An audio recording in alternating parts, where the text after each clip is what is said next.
JEE mains 2020 का question है। इसमें हमें दे रखा है ये और ये are the first 3 terms of an AP, then find 6th term of this AP. इस एपी की 6 टर्म फाइंड करनी है। अगर आपको ये चीज़ पता होनी चाहिए, अगर ए बी सी एपी में है तो ट्वाइस ऑफ जो बीच वाला होता है, twice of B A plus C के बराबर होता है। आप बोलोगे आपने बोल दिया प्रूफ ये होता है b माइनस ए इसका कॉमन डिफरेंस और c माइनस बी इसका कॉमन डिफरेंस बराबर होगा।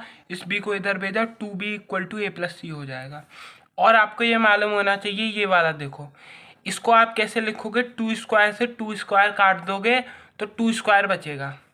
ठीक है, तो इसको कैसे लिखते हैं, अगर बेसिस सेम हो और डिवाइड हो तब ये पावर जो होती हैं वो माइनस हो जाती हैं, तो 2 की पावर 2 आंसर आ जाएगा।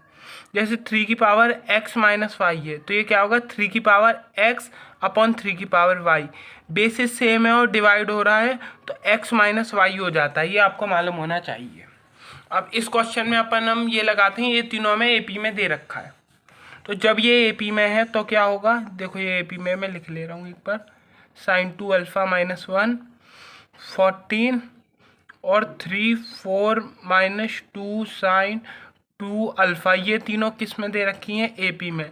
तो ट्वाइस ऑफ बीच वाला इन दोनों के सम के बराबर होगा, तो 2 इंटू 14 किसके बराबर होगा, 3 2 sine 2 alpha minus 1 plus 3 4 minus 2 sine 2 alpha. अब देखो ये पावर में, जब x माइनस वाई हो पावर में, 3 की पावर बेस सेम है, इसकी पावर x माइनस वाई है, तो ये x वाला ऊपर आ जाएगा, y वाला नीचे चल जाएगा।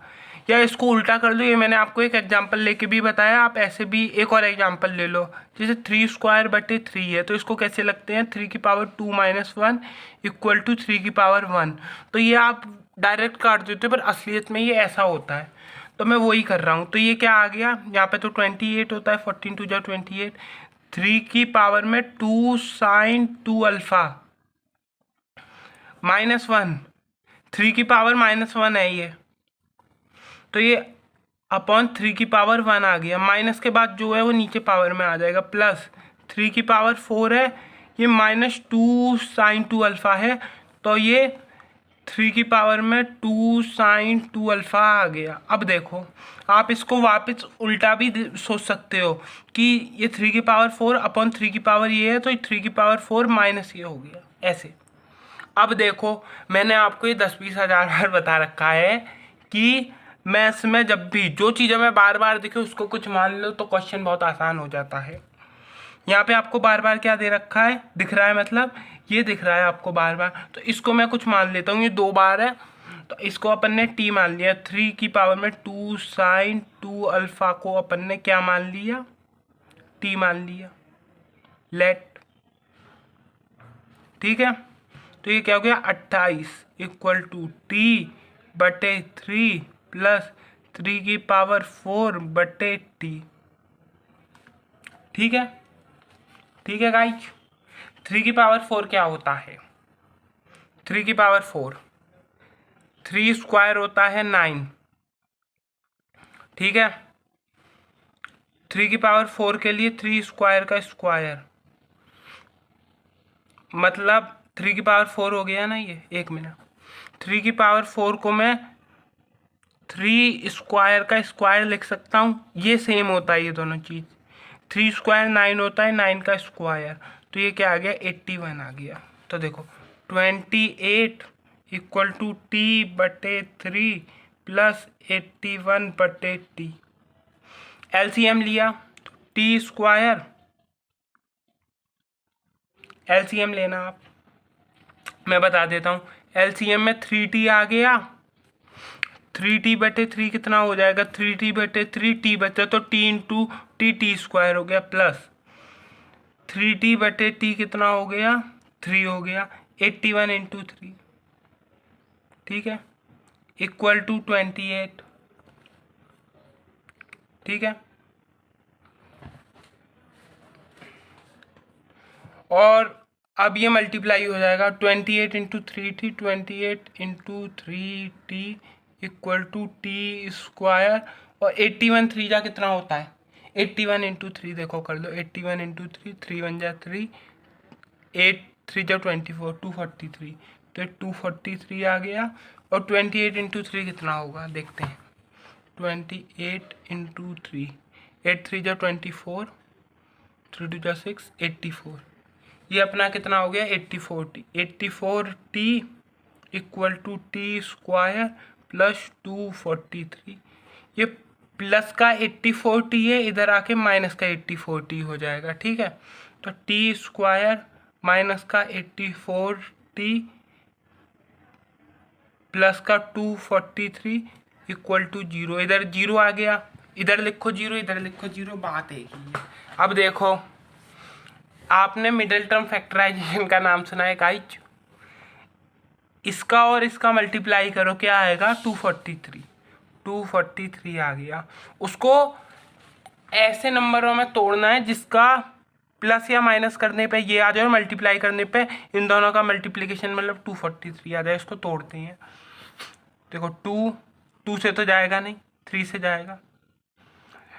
देखो 2 से जब जाता है जब ये आखिरी वाली डिजिट इवन हो, और 3 से जब जाता है जब इनका सम, डिजिट्स का सम डिविजिबल बाई 3 हो, जो है तो ये जाएगा।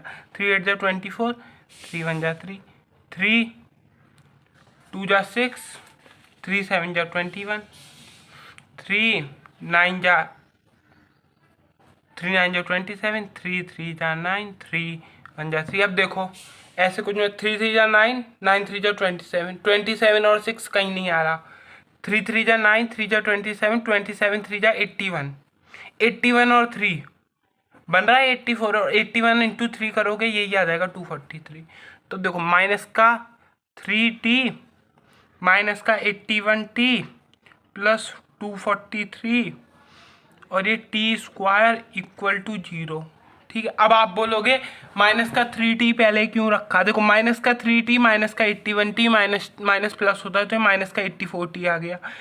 माइनस 3t पहले इसलिए रखा क्योंकि देखो इसमें से भी t माइनस 3 बचेगा, इसमें से भी कॉमन निकालोगे t माइनस 3 बचेगा, क्योंकि 243 को अपन -3 इंटू -81 लिख सकते हैं। तो इसमें से मैं -81 कॉमन निकालूंगा, इसमें से -81, इसमें से -81, तो t -3 बचेगा। देखो इसमें से t कॉमन निकाला तो t -3 बचा, इसमें से -81 कॉमन निकाला तो t -3 बचा इक्वल टू 0। अब देखो हमें पता चल जाता है कि मिडिल टर्म फैक्टराइजेशन हमने ठीक की है जब ये और ये सेम आ जाए। अब क्या करेंगे, एक बार आप t -81 लिख दो और एक बार आप t -3 लिख दो, और ये 0 के बराबर ही तो है, t -3 लिख दो और t -81 लिख दो इक्वल टू 0। ये क्या होता है, इसमें से पूरा t -3 पूरा कॉमन बाहर आ जाता है, तो t -81 एक बचता है और एक t -3 बचता है।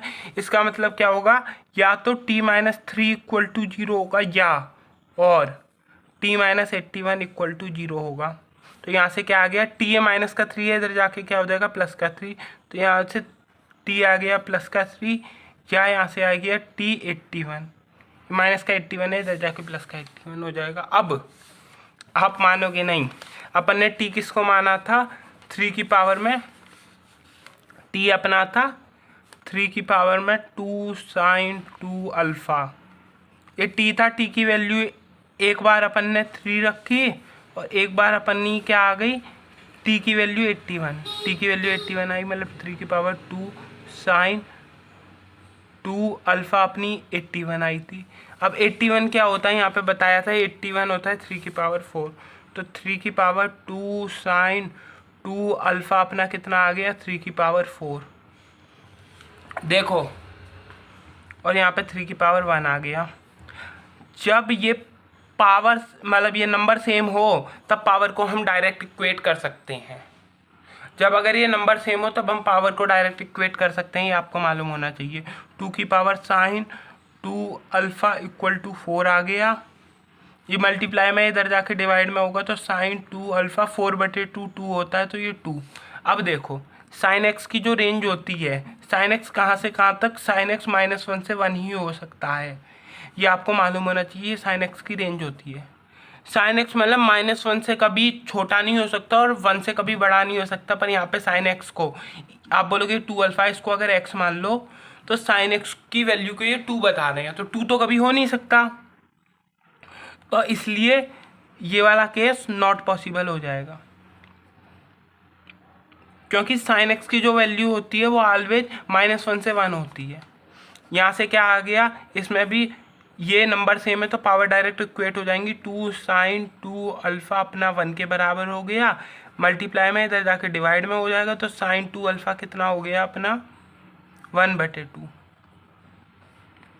अब जब साइन 2 अल्फ़ा अपने पास 1/2 आ गया तो साइन एक्स जो होता है वो -1 से 1 होता है, ठीक है। साइन एक्स बिलोंग करता है -1 से 1, तो ये तो 1/2 इसमें आएगा, तो ये तो सही है। अब देखो, अब हमें ये तीनों टर्म एपी में दे रखा है, फर्स्ट 3 टर्म्स ऑफ एपी दे रखा है, तो ये अपना ए हो गया, ये बी हो गया, ये सी हो गया, ये मतलब अपना फर्स्ट टर्म हो गया।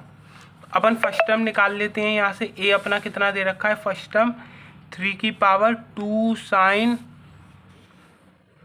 2 अल्फ़ा -1। साइन 2 अल्फ़ा की वैल्यू यहाँ से 1/2 आ गई, तो साइन 2 अल्फ़ा की वैल्यू अपन 1/2 पुट कर देते हैं, तो ए अपना क्या आ गया first term 3 2 into sine 2 alpha की वैल्यू हाफ और -1, तो ये कट जाएगा, तो ये 3 की पावर 1 -1 बचेगा, 3 की पावर 1 -1, ये पावर में ही है -1 पावर में ही है ना, तो ये क्या आ गया 3 की पावर 0। तो 3 की पावर 0 किसी भी नंबर की पावर 0, यहाँ पे कोई सी भी नंबर हो उसकी पावर 0 हमेशा 1 होती है, आपको मालूम होना चाहिए। तो ए क्या आ गया 1 आ गया। अब देखो हमें क्वेश्चन में क्या पूछा था, find the 6 term of this AP, ठीक है, और हमें कॉमन डिफरेंस भी निकालना है। ये फर्स्ट टर्म है, ये सेकंड टर्म है। फर्स्ट टर्म अपने पास 1 आ गई, सेकंड टर्म अपने पास 14 आ गई, तो कॉमन ये एपी में ही दे रखा था। कॉमन डिफरेंस क्या होता है, A2 - A1, मतलब 14 - 1, 14 - 1, तो कॉमन डिफरेंस अपना कितना आ गया 13। तो अपने को क्या निकालना है A6, six term of AP, six term of A plus 6 - 1 5 D, A plus n - 1 D होता है 5D। A अपना 1 है, 5 है ही, कॉमन डिफरेंस अपना 13 है, 13 5 जा कितना होता है 65 होता है, 5 3 जा 15, 5 1 जा 5 65, तो ये 65 + 1, तो ये अपना क्या आ गया 66। तो अपनी 6 टर्म ऑफ एपी 66 आ गई। Thank you.